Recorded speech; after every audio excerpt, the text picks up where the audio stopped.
नमस्कार, मैं अजीत सिंह आपका एसके बुक्स के यूट्यूब चैनल पर स्वागत करता हूं। आज हम हरियाणा सीईटी ग्रुप डी की भर्ती के लिए बायोलॉजी के टॉपिक के श्वसन तंत्र के 15 महत्वपूर्ण क्वेश्चंस के बारे में पढ़ेंगे। हरियाणा सीईटी ग्रुप डी की भर्ती के लिए आप हमारी इन दो बुक्स के अंदर पढ़ सकते हैं। दोनों बुकें नवीनतम पाठ्यक्रम के ऊपर आधारित हैं। आज के सेशन में हम श्वसन तंत्र के 15 महत्वपूर्ण क्वेश्चंस के बारे में पढ़ेंगे। क्वेश्चन फर्स्ट दे रखा है, बिच्छू में श्वसन अंग होता है। ऑप्शन ए है बुकलंग से, ऑप्शन बी है गिल से या गलफड़े, ऑप्शन सी है ट्रैकिया, ऑप्शन डी है फुफ्फुस या फेफड़े। बिच्छू का श्वसन अंग क्या होता है? बिच्छू का श्वसन अंग बुकलंग्स या पुस्तके फेफड़े होते हैं। क्वेश्चन पूछिए, ट्रैकिया किसका श्वसन अंग होता है? ट्रैकिया किसका श्वसन अंग होगा? कॉकरोच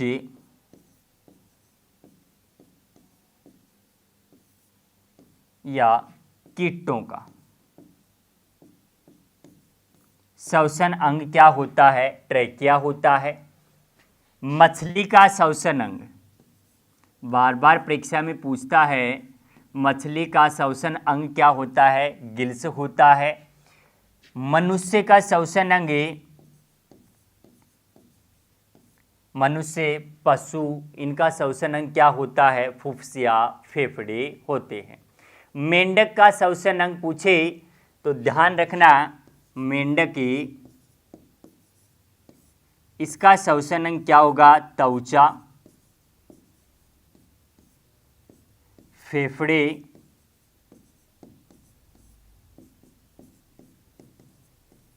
गलफड़े। तीन तरह से श्वसन करने वाला जीव कौन सा होता है? मेंढकी होता है। नेक्स्ट क्वेश्चन है, अनओक्सी श्वसन या अवायवीय श्वसन होता है। ध्यान रखना, अनओक्सी या अवायवीय श्वसन किसे कहते हैं? श्वसन की वह क्रिया जो ऑक्सीजन की अनुपस्थिति में होती है उसे ही क्या कहा जाता है? अवायवीय या अनोक्सी श्वसन कहलाता है। और श्वसन की वह क्रिया जो ऑक्सीजन की उपस्थिति में होती है उसे क्या कहा जाता है? ऑक्सी श्वसन या वायवीय श्वसन ये कहा जाता है। क्वेश्चन पूछ रहा है, इनमें से किसके अंदर अनोक्सी श्वसन होता है? ऑप्शन ए दे रखा है ईस्ट में, ऑप्शन बी है एस्केरियस में, ऑप्शन सी है पेशियों में, ऑप्शन डी है उपरोक्त सभी में। हमारा आंसर क्या होगा? उपरोक्त सभी के अंदर अवायवीय अनओक्सी श्वसन होता है। नेक्स्ट क्वेश्चन है, निम्नलिखित में से किसमें स्वर रज्जु पाए जाते हैं? ऑप्शन ए दे रखा है स्वर यंत्र लैरिंग्स, ऑप्शन बी है ग्रसनी, ऑप्शन सी है घाटी द्वार, ऑप्शन डी है मुख गुहा। इनमें से किसके अंदर स्वर यंत्र पाए जाते हैं? या क्वेश्चन पूछे, मानव शरीर का साउंड बॉक्स किसे कहा जाता है? मानव शरीर का साउंड बॉक्स किसे कहा जाता है? लैरिंग्स को मानव शरीर का साउंड बॉक्स कहा जाता है। हमारा आंसर क्या होगा? ऑप्शन ए स्वर यंत्र, या इसे क्या कहा जाता है? लैरिंग्स। ध्यान रखना है, क्वेश्चन पूछे पक्षियों का स्वर यंत्र किसे कहा जाता है?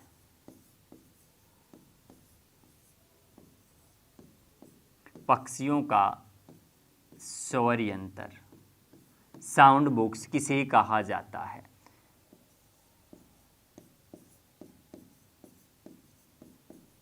तो हमारा आंसर क्या होगा? सिरिंग्स को पक्षियों का साउंड बॉक्स कहा जाता है। नेक्स्ट क्वेश्चन है, क्रेब चक्कर को निम्न में से किस नाम से जाना जाता है? क्रेब चक्कर को अन्य किस नाम से जाना जाता है? ऑप्शन ए दे रखा है सिट्रिक अम्ल चक्कर, ऑप्शन बी है एसिटिक अम्ल चक्कर, ऑप्शन सी है ईएमपी चक्कर, ऑप्शन डी है ईटीएस चक्कर। क्रेब चक्कर को या क्रेब साइकिल को अन्य किस नाम से जाना जाता है? हमारा आंसर होगा ऑप्शन ए सिट्रिक अम्ल चक्कर। अब क्वेश्चन पूछ लेता है, क्रेब चक्कर की घटना कहाँ पे संपन्न होती है?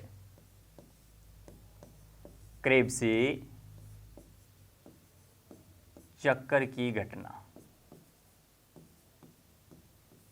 कहां पे संपन्न होती है? माइटोकॉन्ड्रिया में।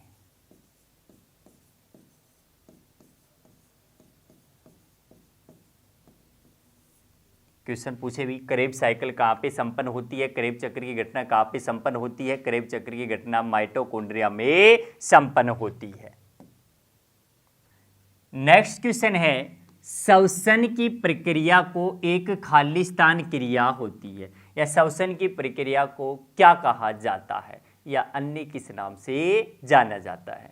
हमारे पास ऑप्शन ए दे रखा है ऑक्सीकरण, ऑप्शन बी है अपचाई या कैटाबोलिक, ऑप्शन सी है ऊष्माक्षेपी, ऑप्शन डी है उपरोक्त सभी। श्वसन की क्रिया को इन सभी नामों से भी जाना जाता है।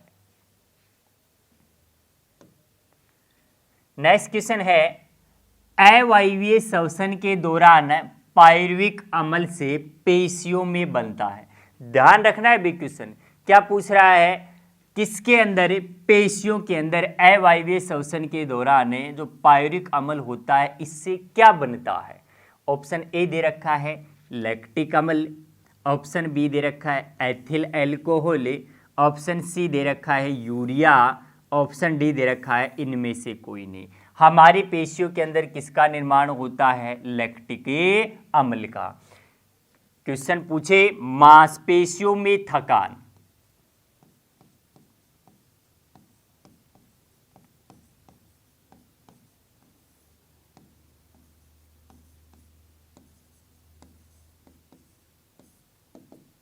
मांसपेशियों में थकान किसके संचय के कारण होता है? मांसपेशियों के अंदर थकान है किसके संचय के कारण होती है? लैक्टिक अम्ल के संचय के कारण। लैक्टिक अम्ल के संचय के कारण ध्यान रखना है बे। इनके सूत्र भी हमें साथ के साथ ध्यान रखने हैं, कई बार क्वेश्चन पूछ लेता है इनसे भी।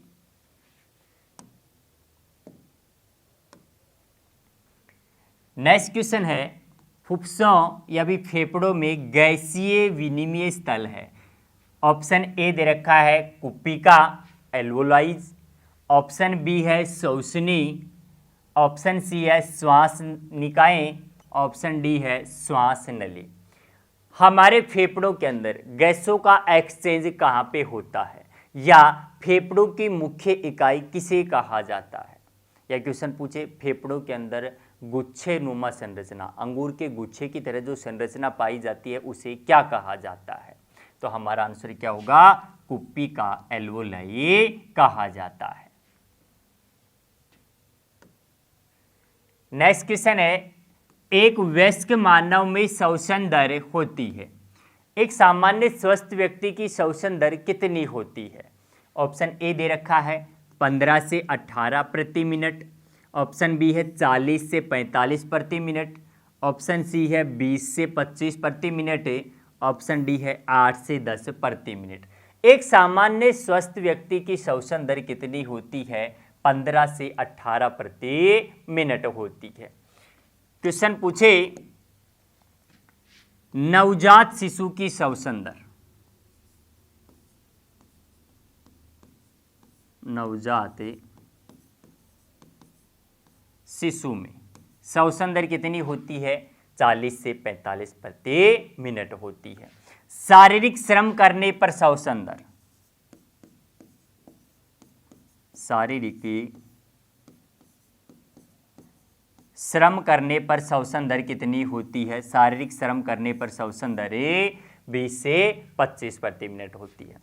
सोते समय श्वसन दर घट जाती है, सोते समय श्वसन दर कितनी होती है? 8 से 10 प्रति मिनट होती है।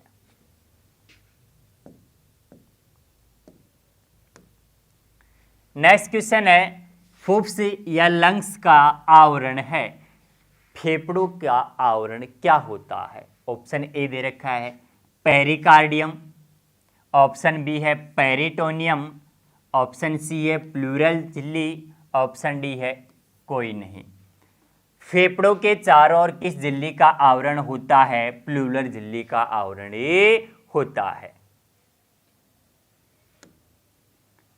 नेक्स्ट क्वेश्चन है, अनोक्सी श्वसन के दौरान एक ग्लूकोज के अणु द्वारा कितने एटीपी का पूरा नाम एडिनोसिन ट्राइफॉस्फेट का निर्माण होता है?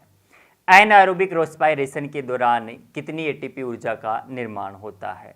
ऑप्शन ए दे रखा है 2 एटीपी, ऑप्शन बी है 36 एटीपी, ऑप्शन सी है 38 एटीपी, ऑप्शन डी है 24 एटीपी। हमारा आंसर क्या होगा? 2 एटीपी ऊर्जा का निर्माण होता है। क्वेश्चन पूछे, कोशिका की ऊर्जा मुद्रा किसे कहा जाता है? कोशिका की ऊर्जा मुद्रा एटीपी को कहा जाता है। क्वेश्चन ध्यान रखने में, कोशिकीय श्वसन के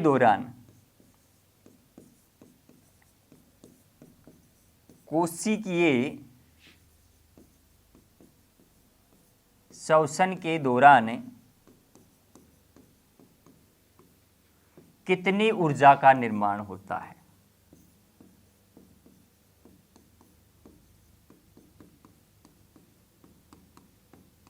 निर्माण होता है। सेलुलर रेस्पिरेशन के दौरान टोटल एनर्जी कितनी फॉर्म्ड होगी? 38 एटीपी।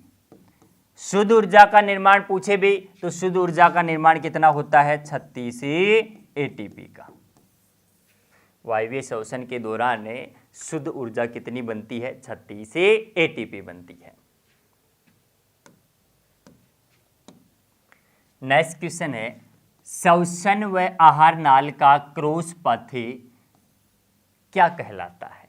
ऑप्शन ए दे रखा है ग्रेसिनी फेरिंग्स, ऑप्शन बी है ग्रेसिका एसोफेगस, ऑप्शन सी है ग्रहणी डेडुनम, ऑप्शन डी है नासिका विषम। श्वसन और आहार नाल का नेजल कैविटी और बैकल कैविटी का जो क्रॉस पॉइंट होता है उसे ही क्या कहा जाता है? ग्रेसिनी कहा जाता है, फेरिंग से कहा जाता है। नेक्स्ट क्वेश्चन है, वायु को ट्रैकिया ये श्वास नली में ले जाने का मार्ग प्रदान करता है? ऑप्शन ए है ग्लट, ऑप्शन बी है ग्लोटस, ऑप्शन सी है एपिग्लोटस, ऑप्शन डी है श्वसनी। हमारा आंसर क्या होगा? ग्लोटस। ग्लोटस का कार्य क्या होगा? वायु को ट्रैकिया या श्वास नली में ले जाने के लिए जो मार्ग प्रदान करता है। नेक्स्ट क्वेश्चन है, सिगरेट या धूम्रपान की वजह से फेफड़ों में होने वाला रोग कौन सा है? ऑप्शन ए दे रखा है अस्थमा, या इसे क्या कहा जाता है? दमा, ऑप्शन बी है हाइपोक्सिया, ऑप्शन सी है हाइपरनोइमा, ऑप्शन डी है एम्फाइसिस। इसका आंसर क्या होगा? अस्थमा या दमा फेफड़ों से संबंधित बीमारी होती है। नेक्स्ट क्वेश्चन है, सामान्य श्वासन या ब्रीथिंग में अंदर ली गई तथा बाहर निकाली गई गैसों का आयतन कितना होगा भाई? ऑप्शन ए दे रखा है 500 ml, ऑप्शन बी है 5800 ml, ऑप्शन सी है 1200 ml, ऑप्शन डी है 4600 ml। हमारा आंसर क्या होगा? 500 ml होती है।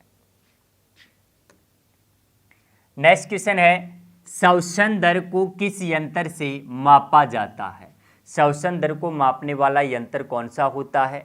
ऑप्शन ए है स्पायरोमीटर, ऑप्शन बी है स्टेथोस्कोप, ऑप्शन सी है स्पिग्मोमैनोमीटर, ऑप्शन डी है पायरोमीटर। श्वसन दर को मापने वाला यंत्र कौन सा होता है? स्पायरोमीटर होता है। हृदय धड़कन को मापने वाला यंत्र कौन सा होगा? हार्ट बीट को मापने वाला यंत्र स्टेथोस्कोप होता है। और ब्लड प्रेशर को मापने वाला यंत्र कौन सा होता है? स्पिग्मोमैनोमीटर होता है। हरियाणा सीईटी ग्रुप डी की भर्ती के लिए हमारे coaching centre Shri Krishna coaching centre में ऑफलाइन बैचेज प्रारंभ हो चुके हैं।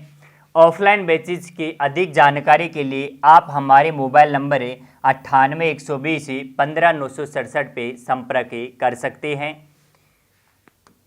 आज हमने हरियाणा सीईटी ग्रुप डी की भर्ती के लिए बायोलॉजी के टॉपिक के श्वसन तंत्र के 15 महत्वपूर्ण क्वेश्चंस के बारे में पढ़ा। इस एग्ज़ाम के लिए एसके बुक्स सभी शॉप्स पर और ऑनलाइन अवेलेबल हैं। यदि आप ऑनलाइन परचेज करना चाहते हैं तो इसका लिंक नीचे डिस्क्रिप्शन बॉक्स में अवेलेबल है। इस चैनल पर हम हरियाणा सीईटी तथा अन्य सभी प्रतियोगिता परीक्षाओं से संबंधित महत्वपूर्ण जानकारी, स्टडी मटेरियल्स उपलब्ध कराते रहेंगे। तो आप इस वीडियो को लाइक कीजिए, चैनल को सब्सक्राइब कीजिए और अपने दोस्तों के साथ शेयर कीजिए। मिलते हैं नेक्स्ट वीडियो में। धन्यवाद।